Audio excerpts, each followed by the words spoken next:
Hello friends, welcome back to the channel. If you're new here, welcome. My name is Trina, and in today's video I'm going to be wrapping up all of the anime shows and movies that I've watched for the month of October, and I'm also going to be lumping in the November anime list that we're going to watch in this same video. So first off, we're going to go to our October list of anime we have watched. I have set this up like a tip-in sort of situation, using boxes of old card games that I have. So these are the list of anime and also Pokemon movies that I wanted to watch. Let me just do that. But as you can see here, there's only a few ticked off from the list that I wanted to watch, and I have listed down here another set of series and shows that I have actually watched for the month of October. So first of all, I'm going to just put all of the 10 Pokemon movies, like their posters, up on the screen, as well as the ratings that I gave for each one of them.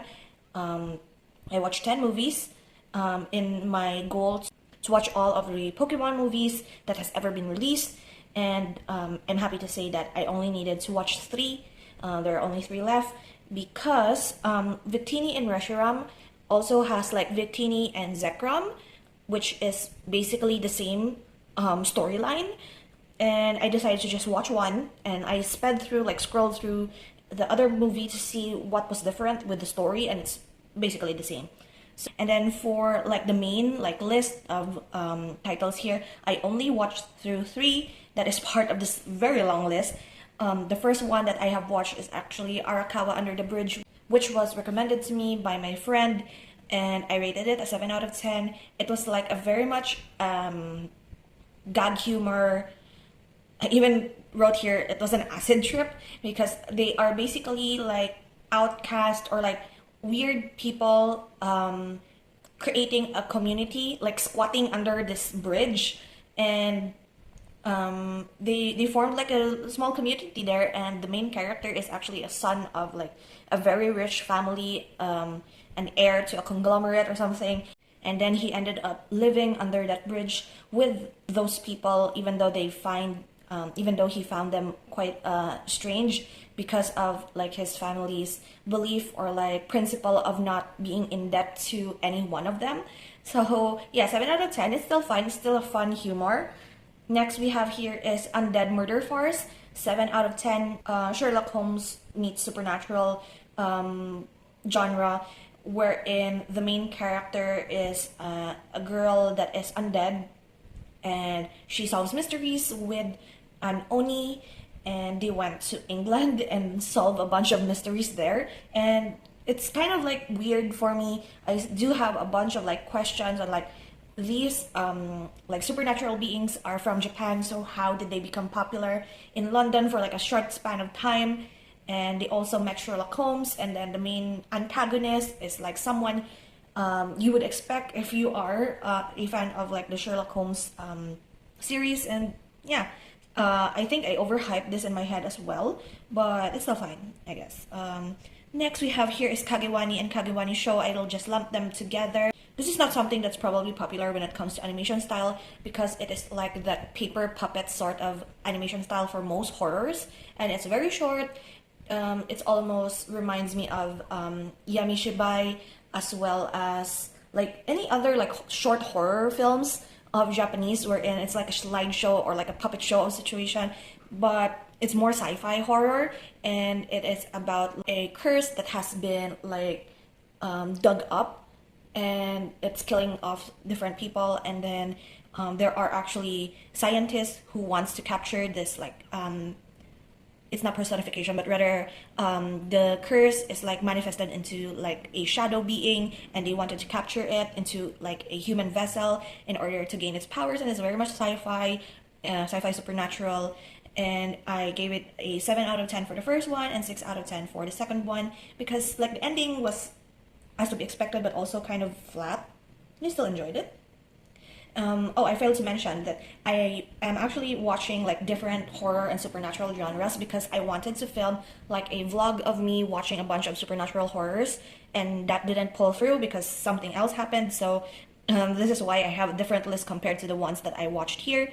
So next we have here is KREiDEPRINZ Hide and Seek.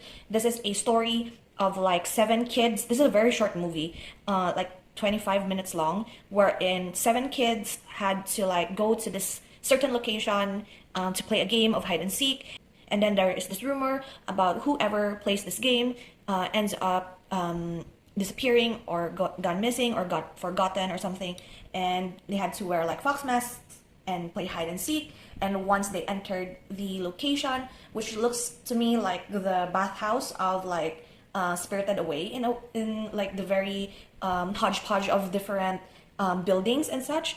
And the reason why those kids got like lost or missing or never to be seen again was already apparent the very moment they entered and they cannot exit.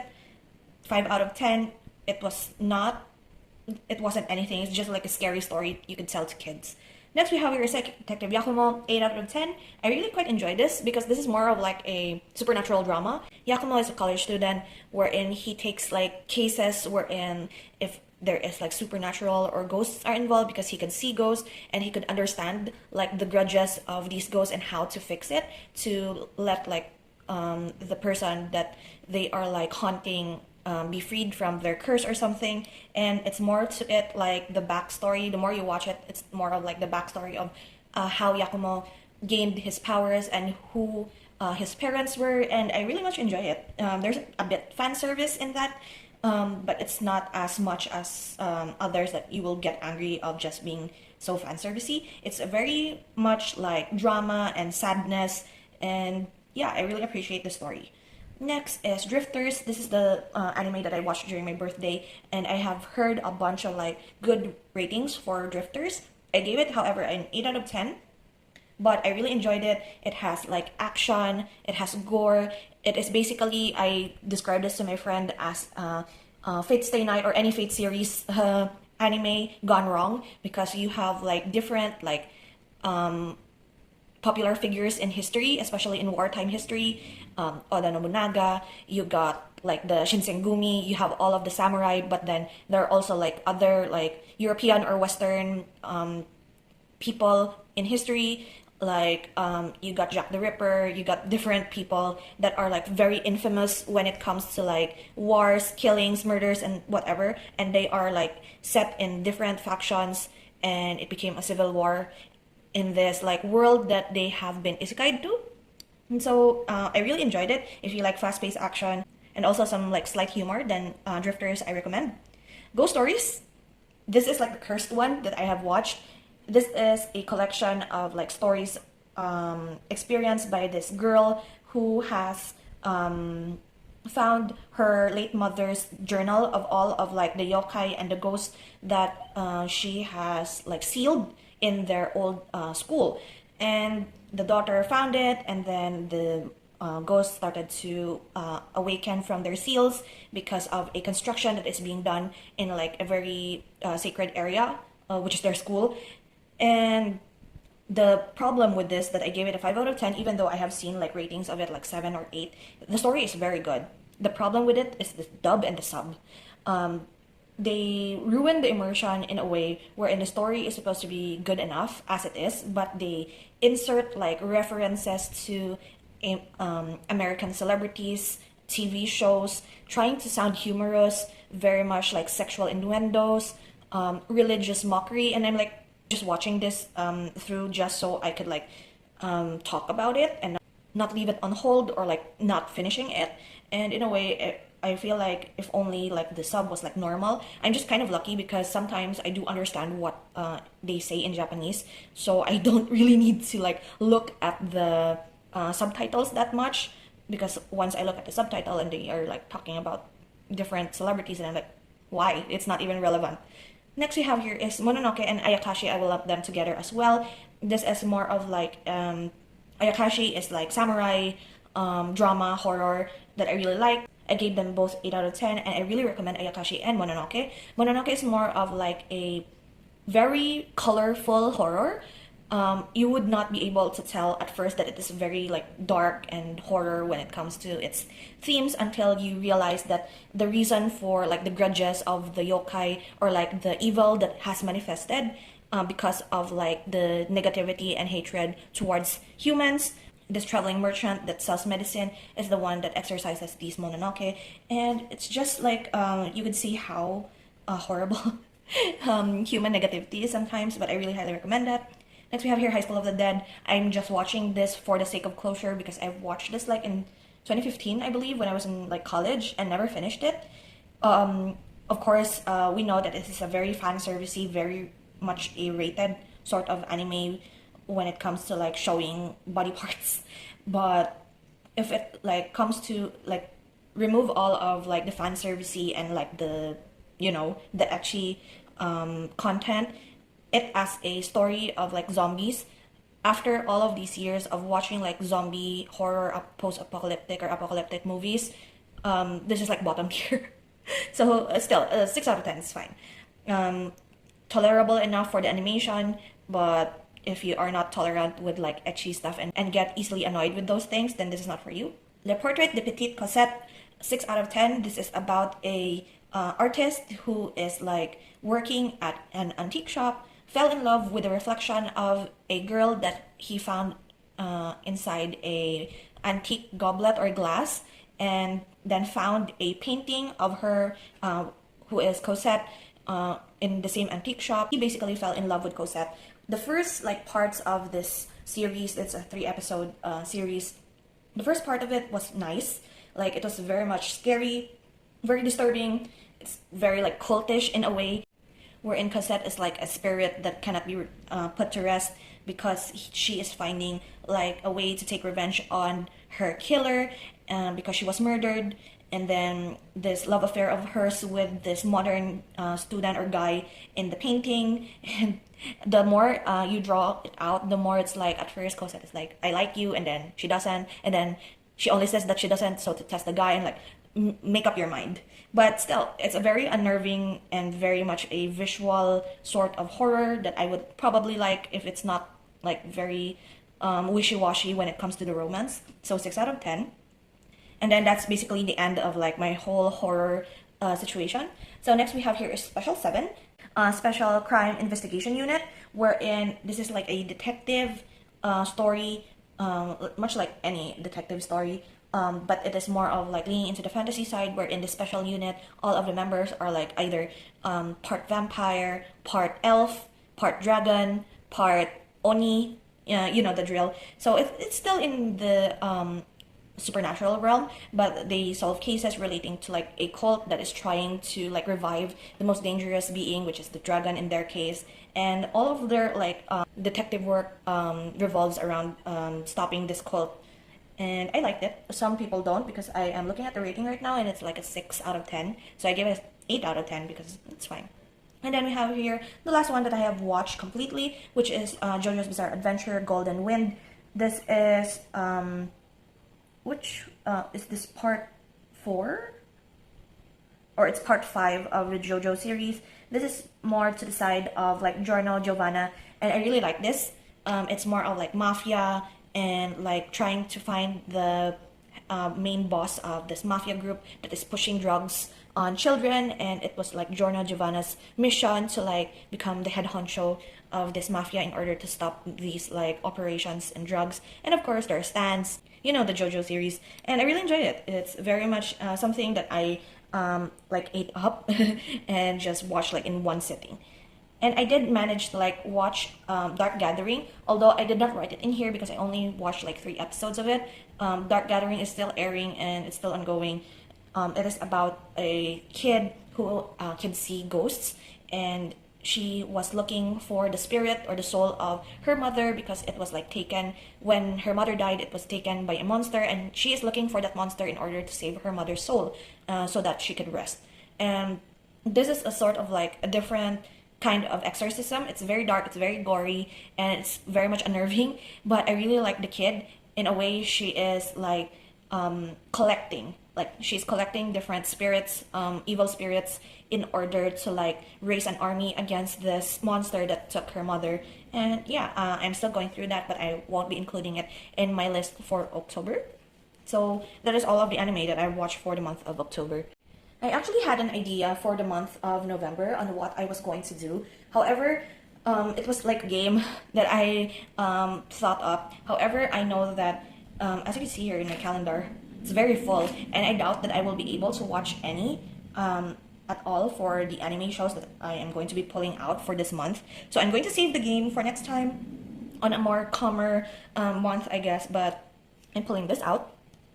This is all of the titles that I have written on paper, all of them that are in my to watch list. Of course, that does not include like next seasons. So if I haven't watched like season 1 of some anime, I don't write the season 2 in here. So I have approximately 320 pieces of paper in here from my plan to watch list on my anime list. This is just a container of like cosmetics. So this is random pick to watch. I do have like whatever color it is, it's based on a genre. So I'm thinking I'm going to pick out probably like 7 or 8 from here because I did like mix this up and some of them may be like 100 episodes long, like Fairy Tail or Bleach. So yeah, I only put here like all of the ones that are finished. No ongoing, no like future watches, like not airing yet. So I'm going to randomly pick 7 here. And I can't really mix this up because it's very full. So I don't really remember anything here. So even if like, for example, I chose like an orange, I won't know if it's a horror, a psychological, or a strategy. And then for like, for example, peach, like this one, I won't know if this is a romance or a drama or both. So we're going to randomly pick. I will cover it and see. I will dig maybe at the bottom. So our first one is an orange. So yeah, psychic, horror, or strategy. Pink. Pink is isekai or fantasy. Green. Green is sci-fi. I do have like a little sci-fi that's probably Steins Gate or something. This is peach, romance or drama. That's 4 already. A white. White is action. Number 6, another pink. So isekai fantasy. There's a lot of pinks here. I do add like to the list a lot of isekai fantasy recently because I think that's like the titles most of the time for the recent releases. So we have 6 already, so 2 more. Another isekai fantasy. So like last one, I'm going to pull out like here at the upper part. A green, another sci-fi. So I'm going to cover this up first. Then we're going to open them. Here we have, let's start with like the isekai fantasies first. By the Grace of the Gods. This has been like a recurring title. I think my best friend also recommended me watching this and I still haven't gotten around to doing that. I forgot my glue. Next is Isekai Quartet, the movie, so this is fine. I think I'm going to pull out another one if it's like a movie. If I pull the movie, then I'm going to pull again because there's only 1 episode to that. Arya, the Origination. So, somewhat similar themes. This is something that I don't think that this was something that I haven't been like picking up because I didn't like feel like it. Fruits Basket. My friend likes it.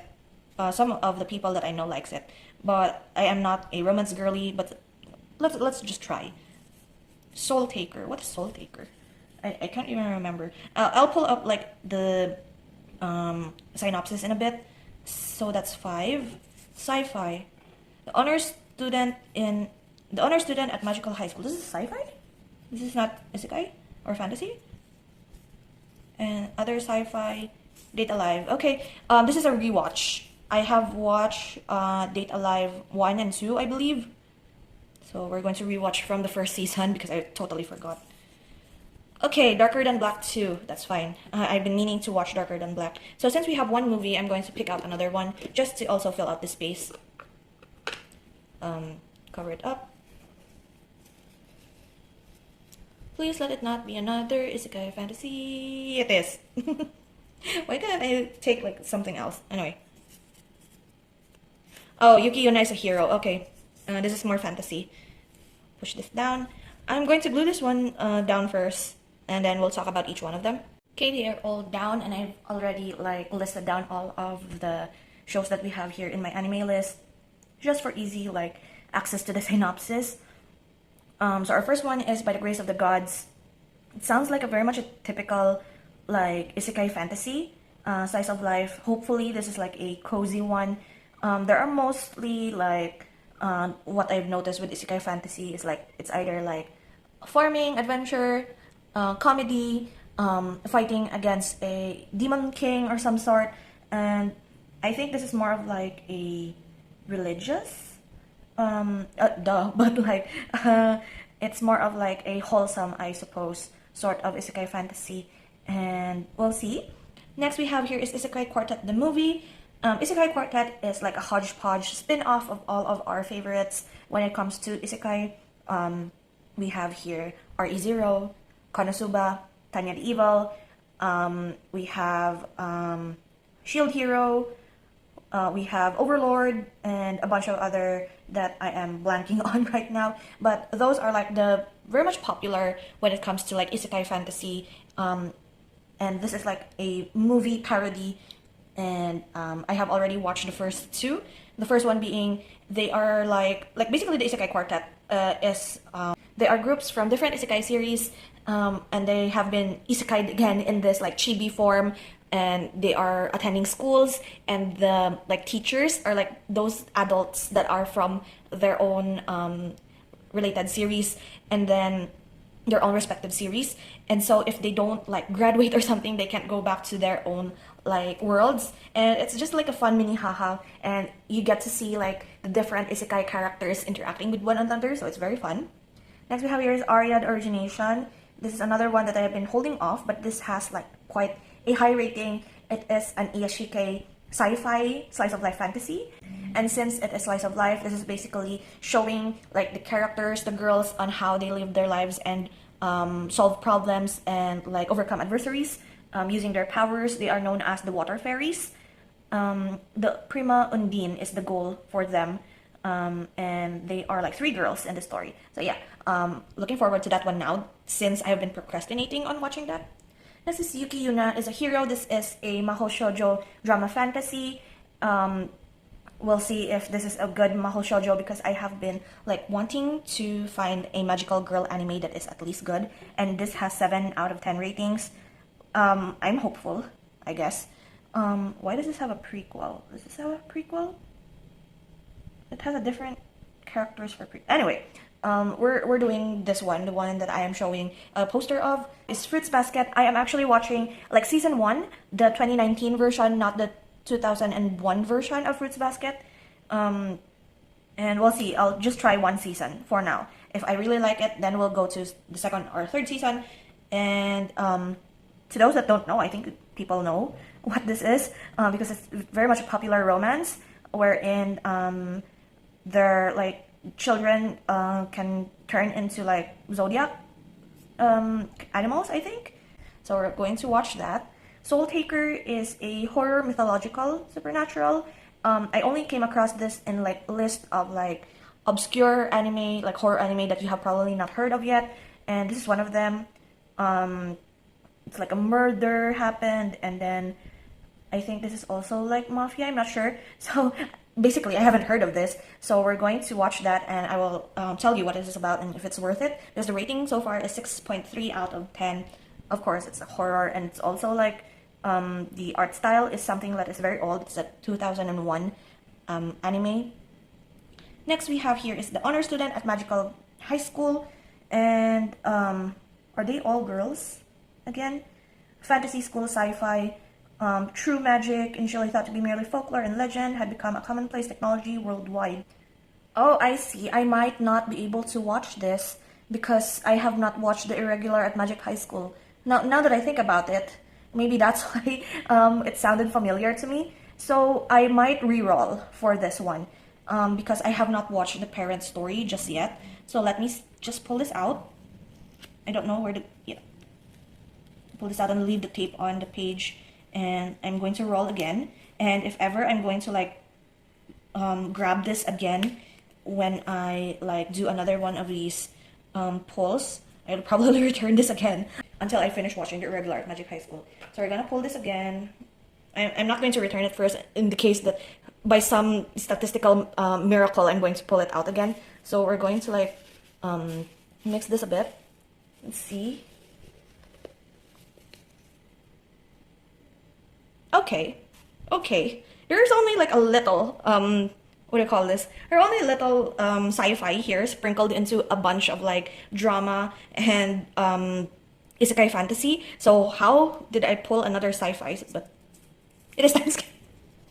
I did mention earlier that I might pull Steins Gate, but fine. It's basically time travel, looping, and most of the time it's pretty much boring. But I really like the first season wherein he goes back in time to save like someone is very important to him, and every time he goes back, like slight changes, but death is inevitable sort of situation. So a continuation, Steins Gate 0, or probably something else, I'm not sure.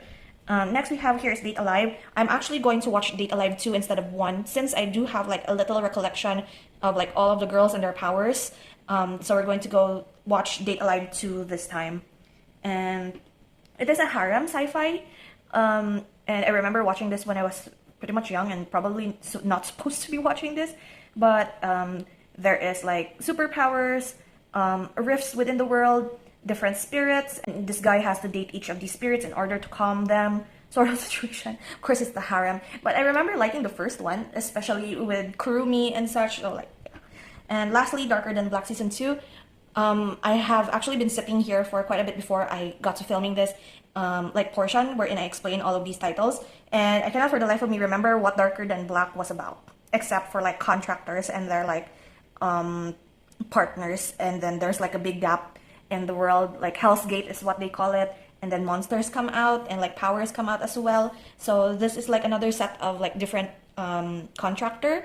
And yeah, as always, I did not really read the synopsis all that well, so I am going to just wait until the end of the month. If ever I'm going to watch all of this completely, I hope I will watch this completely because it's just like 9 titles. So this is it for the October wrap up and the November anime list.